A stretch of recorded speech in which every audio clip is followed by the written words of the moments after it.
Live from New Delhi, you're watching DD India Live, India's voice to the world. I'm Lipakshi Khurana, coming up in the next 30 minutes.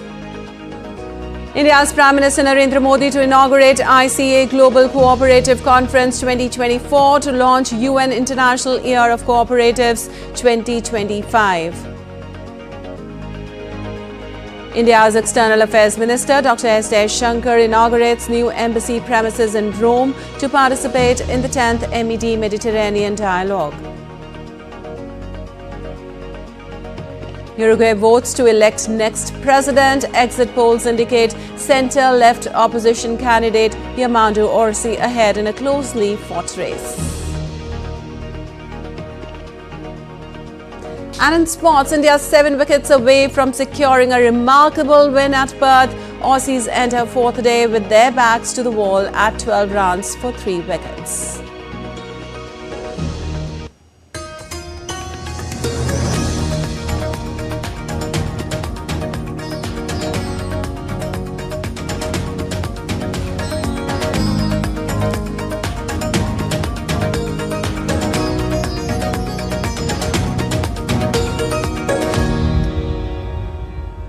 Well, on to the details now. The ICA Global Cooperative Conference 2024 begins here in New Delhi today, with Prime Minister Narendra Modi inaugurating it at Bharat Mandapam. With the theme Cooperatives Build Prosperity for All, the conference aligns with India's Sehkar Se Smriddhi, or Prosperity through Cooperation vision. It will focus on the role of cooperatives in achieving the UN Sustainable Development Goals. Prime Minister Modi will also launch the UN International Year of Cooperatives 2025, themed Cooperatives Build a Better World, and unveil a commemorative postal stamp symbolizing India's commitment to the cooperative movement. The event will be attended by Bhutan's Prime Minister Dasho Tshering Tokbe, Fiji's Deputy Prime Minister Manoa Kamikamika, and around 3,000 delegates from over 100 countries. And India's External Affairs Minister Dr. S. Shankar inaugurated the new Chancery of the Embassy of India in Rome, Italy on Sunday. Speaking on the occasion, the minister said it befits the continued expansion of India-Italy partnership in recent years, and that the new premises will help authorities serve better the Indian community in Italy. Dr. Shankar also spoke about the long-standing civilizational ties between India and Italy, highlighting their shared social structures. The opening of a new embassy, our own property, is always a very important occasion for any relationship. It is also a reflection of the commitment and vision of our leaders today in taking forward our ties. There is a convergence in our worldviews, a synergy in our endeavors in addressing global and regional issues, and definitely a new enthusiasm for developing our bilateral ties.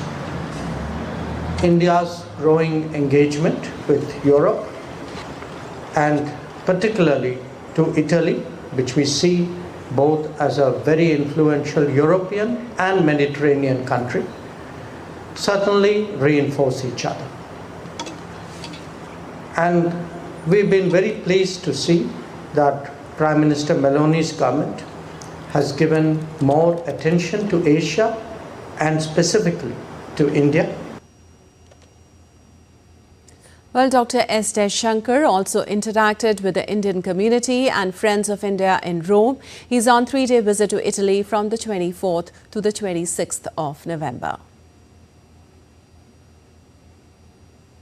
The minister will participate in the 10th edition of the MED Mediterranean Dialogue in Rome, being organized by Institute for International Political Studies in collaboration with Ministry of Foreign Affairs and International Cooperation of Italy. During the visit, EAM will also participate in the outreach session of the G7 Foreign Ministers meeting, where India has been invited as a guest country. He's also expected to meet his counterparts from Italy and other participating nations in the G7 related engagements and hold bilateral discussions during the visit. Well, the winter session of India's Parliament begins on Monday with discussions planned on various bills. The third session of the 18th Lok Sabha and the 266th session of the Rajya Sabha will see the introduction of at least 16 bills. These include the Muslim Waqf Repeal Bill 2024 and the Waqf Amendment Bill are on the agenda. Apart from the Waqf Amendment Bill, 5 bills are listed for introduction and passing in both houses of the Parliament. The 5 new bills include Merchant Shipping Bill, Coastal Shipping Bill, Indian Ports Bill, Punjab Courts Amendment Bill and Rashtriya Sehkari Vishwavidyalaya Bill. The session will last till the 20th of December and have 19 sittings. Well, the government held an all-party meeting ahead of the session, after which Parliamentary Affairs Minister requested the members to ensure smooth functioning of the session. हम सिर्फ अनुरोध यही करते हैं कि सदन अच्छा से चले, हंगामा ना हो। कोई भी विषय पार्लियामेंट में रखता है तो शांतिपूर्वक उस विषय को चर्चा होगा तो बहुत लाभ मिलेगा। हर सदस्य चर्चा में भाग लेना चाहता है, लेकिन सदन अच्छी तरह से चलना चाहिए। हमने आरंभ में हर पॉलिटिकल पार्टी को अपील किया है कि ये शीतकालीन सत्र, winter session of the parliament अच्छी तरह से चले। इसमें सबका सहयोग चाहिए और सबका भागीदारी जरूरी है। And now let's take a look at other stories making news today. A fire erupted at a pharmaceutical factory at Ambarnath in Maharashtra's Thane on Monday. Firefighters are on site working to control the blaze, according to the Thane Municipal Corporation. Handwara police, in collaboration with security forces, uncovered a terrorist hideout in the Mughalpora Kremhora forest area, recovering ammunition and explosives. Tripura Chief Minister Manik Saha launched a blood donation camp at Agiye Chalo Sangh in Agartala, highlighting the growing importance of voluntary blood donation as a key social movement in the state. And moving on now, COP29 President Mukhtar Babayev closed the UN Climate Summit in Baku on Sunday after delegates adopted a $300 billion a year global finance target. The deal to help poorer nations cope with the impacts of climate change was not accepted by India, Nigeria and several countries of the Global South. The amount falls well short of their expectations. Here's a report. COP29 concluded in Baku with a deal under which developed countries and the EU are required to provide at least $300 billion per year by 2035 for climate finance, an increase from the previous $100 billion per year. The funds will come from various sources, including government budgets, private sector investments, and potential global taxes on industries like aviation and maritime. We had many difficult conversations. We never stopped pulling you together. We pushed you to reach for the highest possible ambition. With this breakthrough, the Baku finance goal will turn billions into trillions over the next decade. The US and EU have pushed for wealthier developing countries like China and Saudi Arabia to contribute to climate finance. China refused to change its status but agreed that its contributions via multilateral development banks would count towards the $300 billion goal.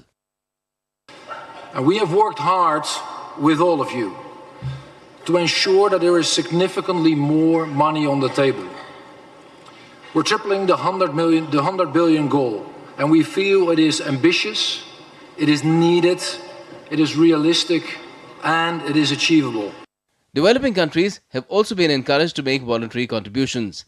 There were disagreements among developing nations on fund allocation.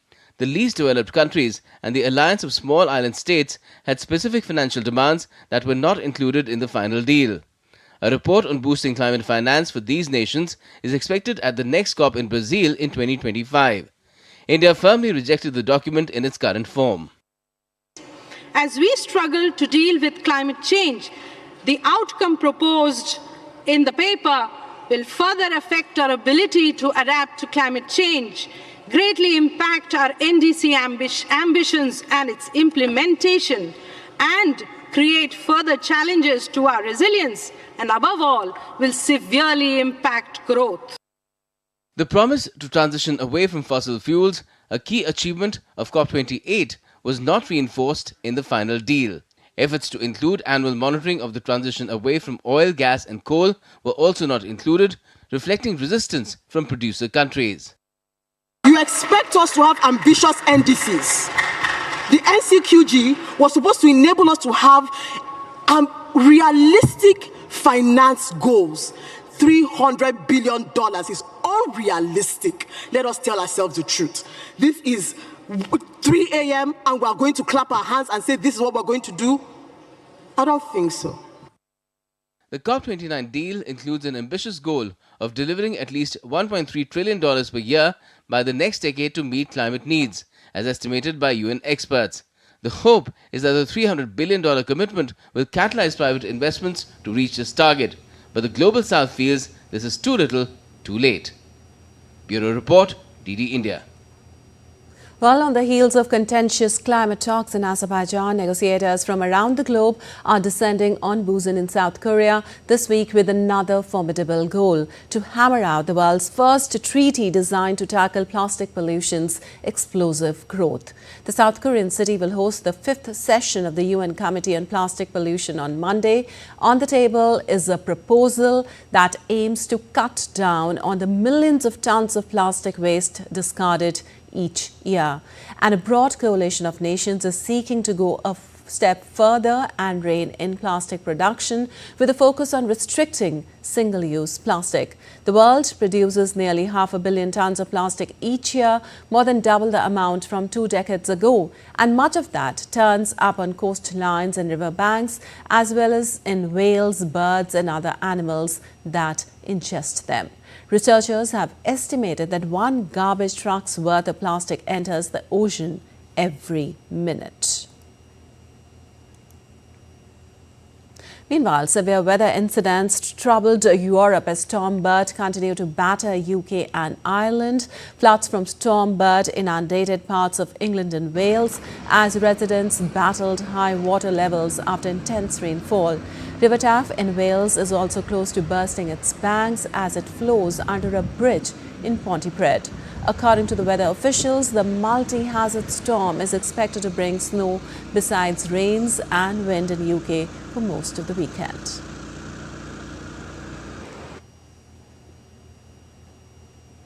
And incessant rains in Bolivia has caused the Pasajahuiria River to overflow. This has led to major floods in the neighborhood of Bajo Lojita on the outskirts of La Paz, and rescue operations are underway as many people were injured, trapped or missing. Local authorities have informed that at least 26 people were injured. Some 300 military personnel were deployed to help evacuate residents and clean up the area. President Luis Arce also visited the community and vowed to carry out all the work necessary.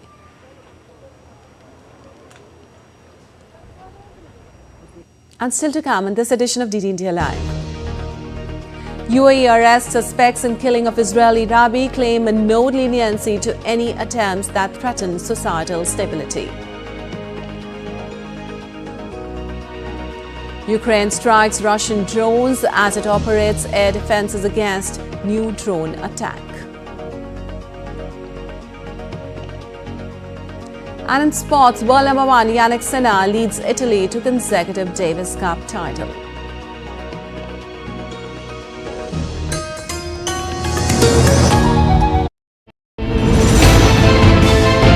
Geopolitics and trade deals. Economic challenges amid development. Hard work and the path to prosperity. It's the economy always. Between walkers, money is what money does and says. Supply creates its own demand. Between the bulls pulls and bears tears. When supply chains globalization and India rises to the podium. We'll get you centered with the Economic Brief at 8 p.m. every Thursday on DD India.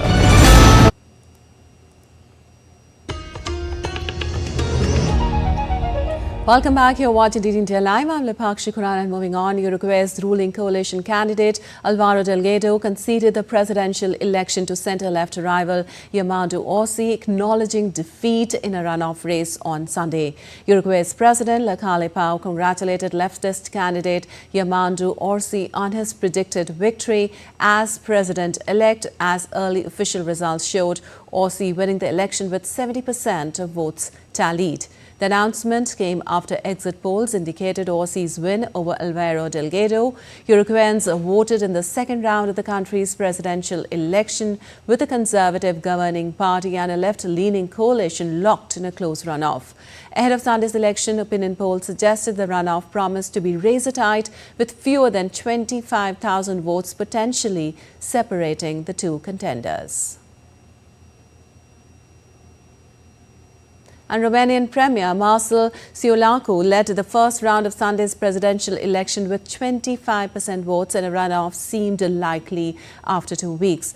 Ciolacu, candidate of the Social Democratic Party, was followed by Elena Lesconi of the Save Romanian Union Party with 18%. Some 9.4 million people casted votes in the polls that closed on Sunday, indicating an over 50% voter turnout.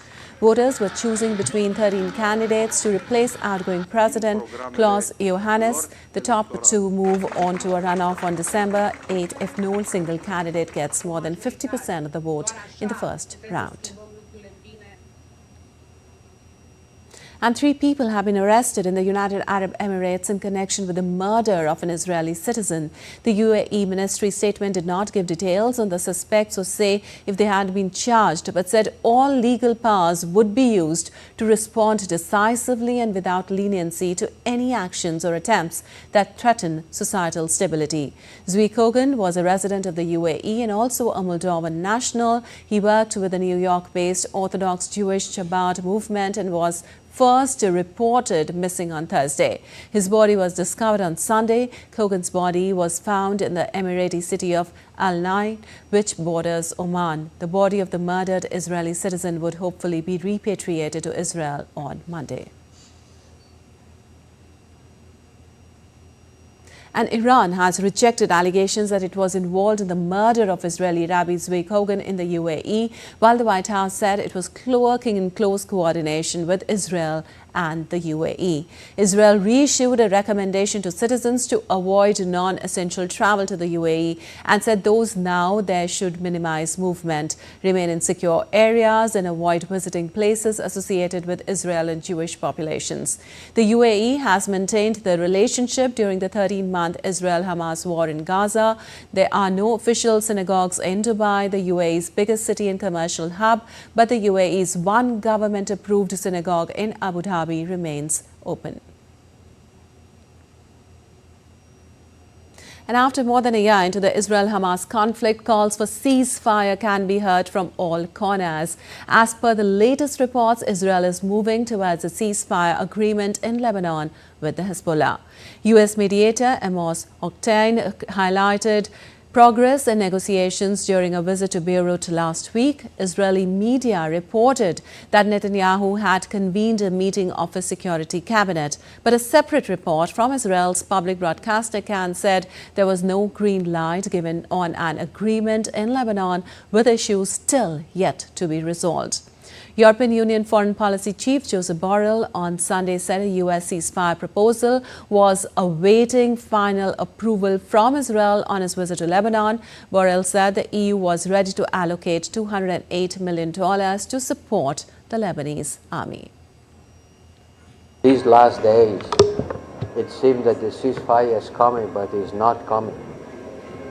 Someone is not interested in it. And everybody should understand that the ceasefire is absolutely needed, because the Lebanon capacity is to continue taking care of their people, in spite of the great efforts of these medical doctors, nurses, and hospital organization, has a limit. Well, also, Hezbollah fired heavy rocket barrages at Israel on Sunday, while Israel also struck Beirut's Hezbollah-controlled southern suburbs, where intensified bombardment over the last 2 weeks has coincided with signs of progress in US-led ceasefire talks. Hezbollah, which has previously vowed to respond to attacks on Beirut by targeting Tel Aviv, said it had launched precision missiles at 2 military sites in Tel Aviv and nearby. Israel's military said Hezbollah had fired 250 rockets at Israel, of which many were intercepted. On Sunday, the Israeli military carried out strikes against 12 Hezbollah command centers in the southern Beirut suburb of Dahiyeh. On Saturday, it had carried out one of its deadliest and most powerful strikes on the center of Beirut. Israel says its aim is to secure the return home of tens of thousands of people evacuated from its north due to rocket attacks by Hezbollah, which opened fire in support of Hamas at the start of the Gaza conflict in October 2023. And in a precautionary move, air defenses were in operation in Kyiv late on Sunday as Ukraine shot down 50 of the 73 Russian drones a day earlier. The drones were downed over Ukrainian cities of Kyiv, Cherkasy, Kirovohrad, Chernihiv, Sumy, Poltava and Zmytryv Oblast.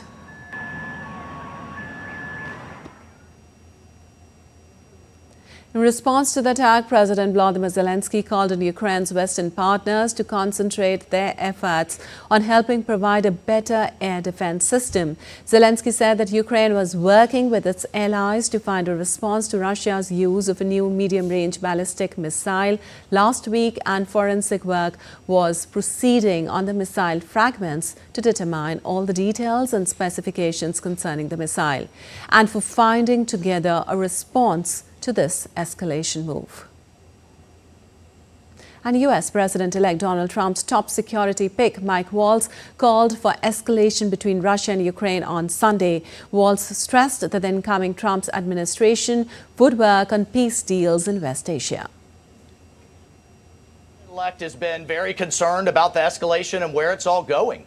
If North Korea has made this move, we have made a move. Russia has now responded. Iran is involved. South Korea is thinking about getting involved. Our allies have now, extended the range of their missiles as well. So we need to bring this to a responsible end. We need to restore deterrence, restore peace, and get ahead of this escalation ladder rather than responding to it. We had peace deals being signed on the White House lawn just 4 years ago. Look at where we are today. I am confident President Trump and his leadership and the team that he is putting around him will get us back to that point in pretty short order. Well, a Russian daily, Kommersant newspaper, has reported that Russia is likely to name Alexander Darchev soon as its new ambassador to Washington, citing 3 unidentified sources. Kommersant newspaper further states that Darchev is currently the head of the Foreign Ministry's North American Department and a former ambassador to Canada. And some news from around the world now. 6 people were killed in an armed attack early on Sunday at the Bar bar in Mexico's Tabasco when an armed commando reportedly targeted one of the patrons, leading to the shooting. Madrid residents attended a unique mass at the Vaticano Church on Sunday, where even a bride and groom exchanged rubber duck rings. Founded by comedian Leo Bassi in 2012, the quirky church attracts large crowds with its mix of humor and current affairs. Paris iconic Champs Elysees lit up with its annual Christmas display on Sunday, marking the start of the holiday season. A total of 400 trees along the avenue were decorated with LED lights shaped like wine glasses. And some news from the world of sports. In sports, India are on the verge of one of the most famous overseas wins in their history at Perth. A terrific batting performance followed by a perfect final 15 minutes in the fading light of day 3 has left Australia gasping for air at 12 for 3 and a massive 522-run target with 2 days left.